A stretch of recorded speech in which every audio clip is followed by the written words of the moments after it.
Datacracia, por Luli Radfarer. Você é sempre bem-vindo ao nosso Datacracia e o tema de hoje, rodovias solares. Luli, o tema parece esotérico, rodovias solares. Pois é, rodovias solares não é a rodovia que vai ligar São Tomé das Letras com Visconde de Mauá e alimentada com energias solares. Não é essa. Na verdade, a ideia é você ter algumas rodovias com uma quantidade enorme de painéis fotovoltaicos do lado para que a própria rodovia abasteça o carro elétrico. A gente está vendo cada vez mais que o carro elétrico não é mais uma coisa do futuro, ela é uma característica presente, seja ele autônomo ou não. Então a gente vai ter cada vez mais eletricidade nos carros. Isso elimina o posto de gasolina e elimina a parada para gasolina. E o carro passa a andar carregando automaticamente. E qual é a principal diferença delas para rodovias comuns? Bom, se você pensar que a rodovia comum ela tem muito espaço perdido para abastecer, né? Se você pensar que a rodovia comum, no tempo todo dela, ela tem um acostamento, sendo que ela poderia ter bolsões de acostamento, e ela tem aqueles espaços enormes para abastecer tanto o motorista quanto o automóvel. À medida que o carro vai ficando autônomo, você pode simplesmente ter trechos de rodovia que não tem acostamento, que não tem posto de gasolina, que simplesmente foi feito para um trecho de longa distância. Por quê? Porque um carro hoje tem um tanque de gasolina que tem uma autonomia de 300 a 400 quilômetros. Se for álcool, um pouco menos, se for diesel, um pouco mais. Mas é uma autonomia limitada. A bateria do carro elétrico dura muito menos do que isso. Então, se hoje eu fosse ter carros elétricos correndo pelas rodovias do Brasil, eu ia ter que ter uma quantidade muito maior de postos de eletricidade, porque a bateria não dura tanto. Então, qual é uma forma de fazer isso? É fazer com que a própria rodovia carregue o carro. Mas essa descrição que você está colocando aí parece mais a de uma ferrovia. Na verdade, é inspirada nelas, né? Se você for ver, principalmente ferrovias mais modernas, né? Como, por exemplo, o metrô de São Paulo, o próprio trilho carrega o trem. Então, você não tem um lugar, o trem não precisa carregar alguma coisa, ainda bem, né? Mas o trem andando naquele buraco todo, ainda soltando fumaça, essa é uma maravilha, né? Mas a ideia é essa mesmo, é inspirada em ferrovias para fazer com que o carro seja cada vez mais parecido com um vagão de trem. Isso também vai mudar o ambiente em torno das estradas, não? Vai, e isso pode ser um grande problema para um país como o Brasil, que tem toda uma microeconomia, tem várias cidades que dependem muito do caminhoneiro e dependem muito do comércio local. A partir do instante em que o caminhão não precisa mais parar, que o ônibus de turismo não precisa mais parar, que ele simplesmente pega e faz uma linha direta, então você não tem por que parar ali. Quer dizer, então o que eu vou fazer naquela cidade? Como eu não tenho ali, é só você pensar, por exemplo, numa estrada que liga São Paulo ao litoral, a quantidade de pequenos postos de gasolina com pequenos restaurantes que tem ali dentro. A hora que você não tiver mais a necessidade do posto, talvez você também não tenha o restaurante, e isso pode dar um enorme problema e esvaziar ainda mais as áreas rurais do país. Eu sou o Mário Santi e conversei com o professor da ECA, Luli Radfarer. Datacracia, por Luli Radfarer.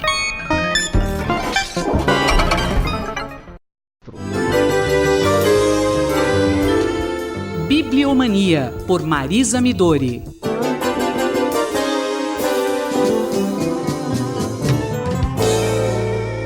Professora Marisa Midori, muito bom dia. Professora, infelizmente eu estou deixando a coluna. A Superintendência de Comunicação Social me deu outras atribuições e considera que eu não posso acumular as duas tarefas. Por isso, infelizmente, eu estou deixando a coluna, mas vou deixar em ótimas mãos, nas mãos da Cláudia Costa. Bom dia, Claudinha. Bom dia, Roberto. Bom dia, professora. E nesta minha última coluna, eu queria lembrar que o designer Gustavo Piqueira lançou um novo livro e gostaria que a senhora comentasse esse livro. Roberto, assim não vale. Eu dou as boas-vindas para a Cláudia Costa, mas devo dizer que eu adorava o nosso bordão matinal e os nossos ouvintes também. Bem, Bibi é mais um livro do Gustavo Piqueira. Eu devo contar que tudo começa com o Ítalo Calvino. Em Si um Viajante numa Noite de Inverno, o leitor é provocado a todo instante.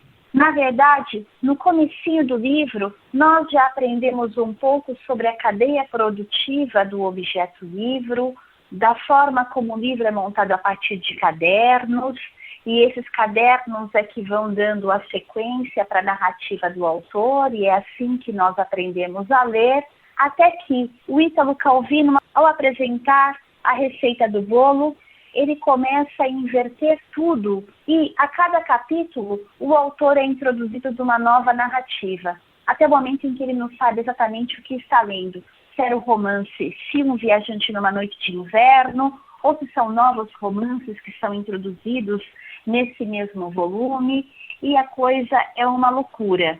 E Bibi é mais ou menos assim. Ele pode ser também chamado como Pendure Seus Horizontes na Parede da Sala. O título é bom, hein? Pendurar os horizontes na parede da sala é interessantíssimo. E a proposta reside justamente em apresentar as múltiplas narrativas que a forma livro e que a palavra escrita podem apresentar aos leitores.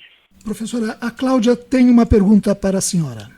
Professora, para o Gustavo Piqueira, o que é mais importante, a forma ou o conteúdo? Ah, boa pergunta, Cláudia. Na verdade, na quarta capa, ele já lança as duas questões. O conteúdo define a forma ou é a forma que molda o conteúdo?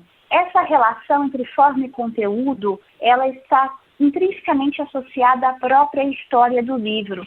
É importante pensar que o livro, o Códice nos seus primórdios, ele podia ser uma espécie de antologia. Na verdade, todos os textos cabiam no livro, desde que os copistas quisessem inserir esses textos dentro do livro. A noção de unidade é uma noção bastante moderna e ela se consolida na era da tipografia. Então, os códices tipográficos passaram a nos dar a ideia de que havia uma unidade, de tudo que é encerrado dentro de uma página é um corpo homogêneo, não é? O que ele discute é justamente isso. Dentro desta capa, dentro desse invólucro, dentro dessa unidade a que chamamos livro, é possível criar narrativas não só do ponto de vista textual, mas também do ponto de vista formal.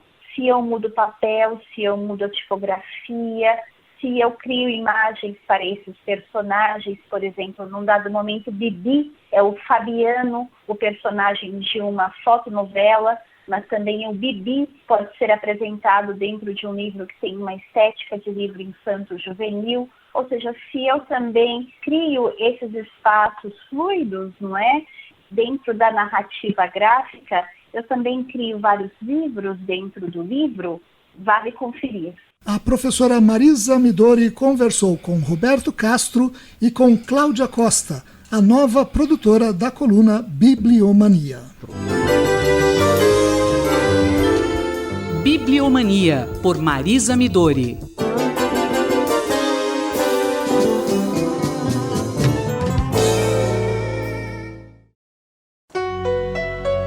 Entender Estrelas, uma viagem pela astronomia, por João Steiner.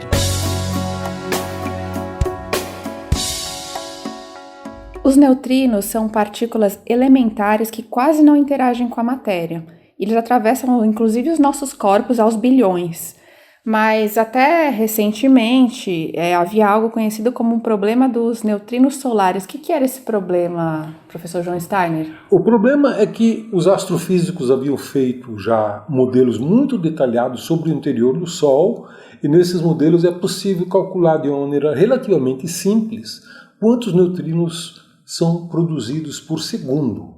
E essa previsão indica que nosso corpo é atravessado por 100 bilhões de neutrinos a cada segundo. Quando foram construídos detectores na década de 1960, descobriu-se que o fluxo de neutrinos era 3 vezes menor do que o calculado pelos astrofísicos, do que o calculado pelos modelos do Sol. E isso, na época, virou um problema, né? E então havia desconfiança de que os modelos estivessem errados, mas também havia desconfiança de que os detectores estivessem errados, né?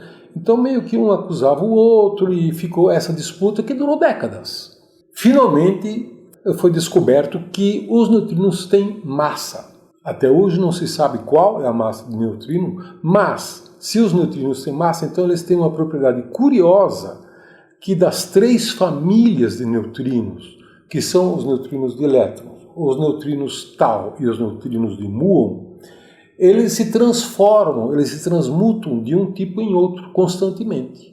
Então, os neutrinos de elétrons, que são os que são emitidos no Sol e que também são os que são detectados na Terra, quando chegam na Terra, só 1/3 deles está sob essa forma. Os outros 2/3 estão sob as outras 2 famílias. Então isso foi uma explicação, digamos assim, natural, que explicou que, afinal de contas, as 2 iniciativas estavam corretas, né? Os cálculos solares estavam corretos e também as detecções estavam corretas, mas apenas se detectavam os neutrinos de elétrons e não os neutrinos de tau, que tinham outro tanto de neutrinos, e os neutrinos de muon, que também tinham mais um outro tanto de neutrinos. Então, os detectores que a gente possui atualmente, eles só são capazes de detectar neutrino de elétron?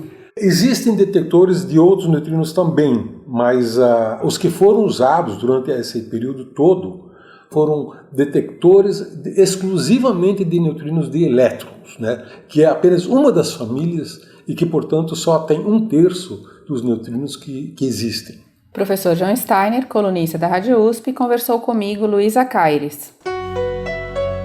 Entender Estrelas, uma viagem pela astronomia, por João Steiner.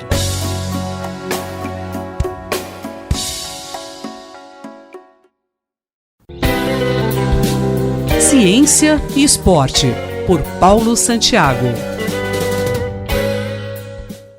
Professor Paulo, nesta coluna vamos abordar sobre a análise estatística em ciência do esporte. Quais são os cuidados que devemos ter para analisar um conjunto de dados? Olá, ouvintes da Rádio USP. Como perguntado, vamos falar de estatística. Ela é trauma de muitos alunos e pessoas que passaram pela graduação. E ela, na verdade, serve para ajudar, mas é preciso ter cuidado e usar de forma correta a estatística, porque ela faz uma redução de dados. Então, em geral, a estatística a gente trabalha com amostras, e essas amostras são ainda mais reduzidas, apresentando através de média, mediana, fazendo regressões, correlações, que muitas vezes não resolvem o problema da pergunta, de pesquisa, de forma satisfatória. Isso acontece em ciência do esporte, mas eu vou resgatar um trabalho clássico de 1973 do Francis Anscombe, publicado num importante periódico de estatística, o da American Statistical, e ele mostra nesse trabalho que os cálculos numéricos são exatos e que os gráficos não são grosseiros, como era de se esperar, que os gráficos não era importante, sim os valores numéricos. Ele apresenta um dataset, um conjunto de dados chamado de quarteto de Anscombe. São 4 dados muito interessantes, vocês podem procurar na internet, tem até mesmo no Wikipedia, como quarteto de Anscombe. Eles são 4 conjuntos de dados de x, y totalmente diferentes quando a gente olha na forma gráfica, mas do ponto de vista estatístico das propriedades, eles têm o mesmo valor de média, a mesma variância, a mesma correlação entre eles. A regressão linear tem os coeficientes, o A e o B de inclinação e o coeficiente do intercepto Y iguais. Então, muitas vezes a gente tem análises feitas em ciência do esporte que são utilizadas simplesmente fazendo dados estatísticos. Pega-se um conjunto de variáveis, por exemplo, de tempo de corrida, distância, frequência cardíaca, concentração de lactato, tempo de apoio no solo, e aí é feita uma redução de dados através da estatística. Os resultados podem ser exatamente o mesmo para situações diferentes. Então é importante olhar os dados, explorar bem os dados. Eu aprendi muito isso com o meu orientador de mestrado e doutorado, o professor Sérgio Augusto Cunha, de sempre olhar de forma gráfica, pelo menos, olhar os dados. É o que a gente fala de namorar os dados, para que a gente tenha uma interpretação mais precisa do que a gente pretende explorar no conjunto de dados em ciência do esporte. Professor, que muitos alunos não gostam da estatística, isso é fato. Mas certamente todos irão usar a estatística em algum momento das suas vidas. Qual é a dica para melhorarmos nossa interpretação e análise de dados em ciência do esporte? Olha, que é fato que muitos não gostam, mas que ela é importante, que vai ser utilizada em algum momento, isso é verdade. A grande dica é: nunca faça somente estatística por fazer estatística, né?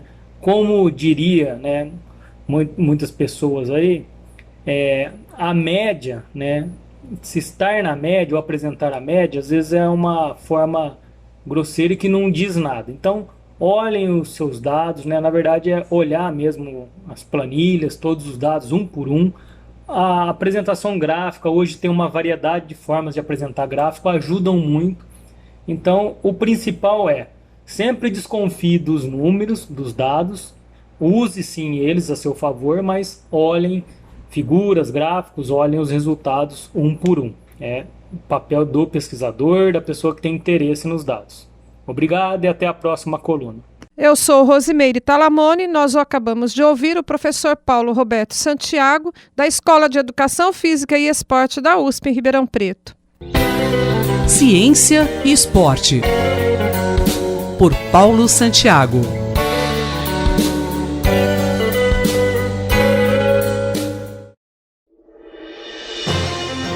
Conflito e Diálogo, por Marília Fiorilo. Professora Marília Fiorilo conosco. A professora fala hoje sobre o escancaramento da desigualdade que tem motivado a revolta pelo mundo. Professora? Olá, Cido, ouvinte da Rádio USP. Temos comentado a onda de protestos pelo mundo. Catalunha, Chile, Iraque, Hong Kong, Líbano, só para ficarem alguns. Apesar do aumento da repressão, em Bagdá, de que pouco se fala, houve centenas de mortes. As manifestações continuam, mostrando a resiliência da população. O que disparou os protestos? Por motivos tão diversos quanto impostos sobre o WhatsApp, aumento nos transportes, ou o pedido de maior autonomia. Mas a continuidade deles é fruto da mesma insatisfação. Pobreza crescente, desemprego, falta de perspectiva, principalmente para os jovens. Numa palavra, o crescimento da desigualdade no mundo. Seria a revolta dos de baixo contra os de cima? Em certo país de dimensões continentais, segundo os próprios órgãos governamentais, o rendimento médio mensal do 1% mais rico é 34 vezes maior do que o da metade mais pobre deste país abençoado por Deus e bonito por natureza. Nele, 1% põe no bolso por mês uma média de R$30 mil, enquanto 100 milhões de pessoas têm que se virar com R$820, isso se tiverem sorte, e uma hortinha em casa. Sempre houve desigualdade entre o senhor feudal e o camponês, o monarca e súditos, os donos do dinheiro e os donos da possibilidade de vender o seu trabalho.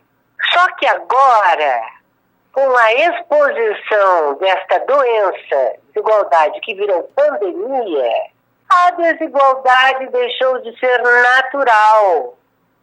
E são os excluídos de todo mundo que estão se unindo.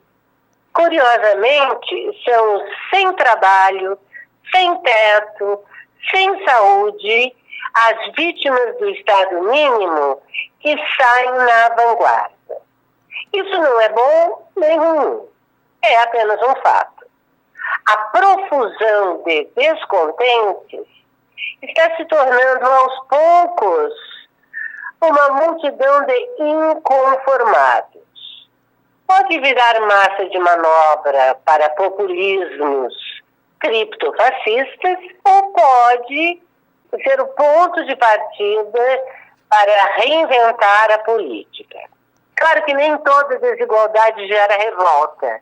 Se fosse assim, Uganda, Costa do Marfim, Libéria estariam pegando fogo nas ruas. Só quando a desigualdade se escancara através da informação e há uma mínima tradição de politização, a rebelião se converte em possibilidade de mudança real. A palavra-chave que poucos mencionam é injustiça. Cuidado para não transformar desigualdade em um mantra tão vazio e gasto quanto tem sido o mantra, abre aspas, confiança do mercado, fecha aspas.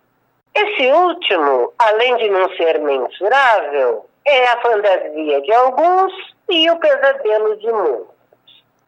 Já a desigualdade se mede na ponta do lápis, uma das poucas variáveis macroeconômicas que não dá para maquiar. Professora Marília Fiorilo esteve comigo, Cido Tavares. Ela retorna na próxima semana. Conflito e Diálogo, por Marília Fiorilo.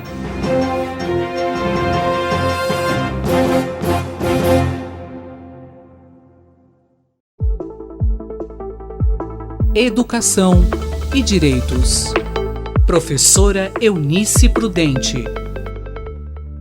Professora Eunice, qual o tema da coluna hoje? Hoje prosseguiremos falando sobre educação, informação e a devida contribuição para a formação da cidadania, onde se constata a importância da história como ciência que advém de investigação de fatos e de documentos para o desenvolvimento e para a educação. Assim sendo, a nossa Constituição atual, ela não romanceia direitos humanos, ela os constitui como fundamentais, ou seja, como indisponíveis. Portanto, esse direito à educação é também um direito à nossa informação da nossa própria convivência. Isto é história e importantíssima para a educação. Professora Eunice, o Enem não abordou neste ano a questão histórica do período da ditadura. Como é que a senhora vê esse fato?